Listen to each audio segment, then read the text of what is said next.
உரிமைகள் என்பது மனித வாழ்வின் ஆத சுருதியாகும்.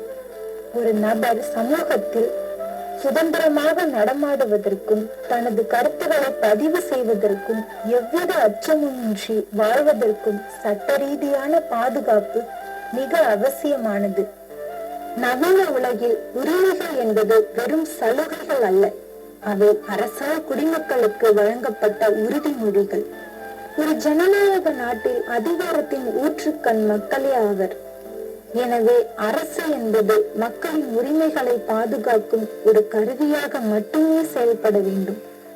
இந்திய அரசியலமைப்பு சட்டம் வழங்கியுள்ள வாழ உரிமை என்பது மிகவும் பரந்த பொருளை கொண்டது. இது வெறும் உயிர் வாழ்வதை மட்டும் குறிக்காமல் ஒரு நபர் தரமான சூழலில் சுத்தமான காற்று மற்றும் நீருடன் கௌரவமான முறையில் வாழ்வதையும் உள்ளடக்கியது.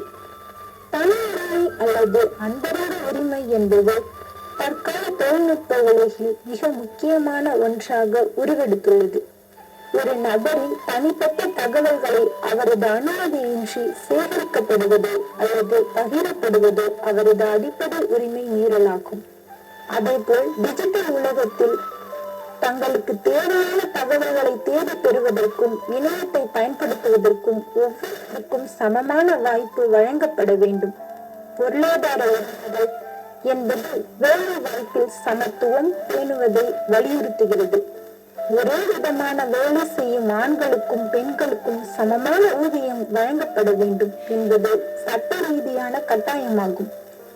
பணியிடங்களில் நிலவும் பாகுபாடுகள் மற்றும் சுரண்டல்களை தட்டி கேட்கும் அதிகாரம் தொழிலாளர்களுக்கு உண்டு. தொழிற்சங்கங்கள் அமைப்பதும் தங்களின் நியாயமான கோரிக்கைகளுக்காக அமைதி வழியில் போராடுவதும் தொழிலாளர்களின் அடிப்படை உரிமையாகும்.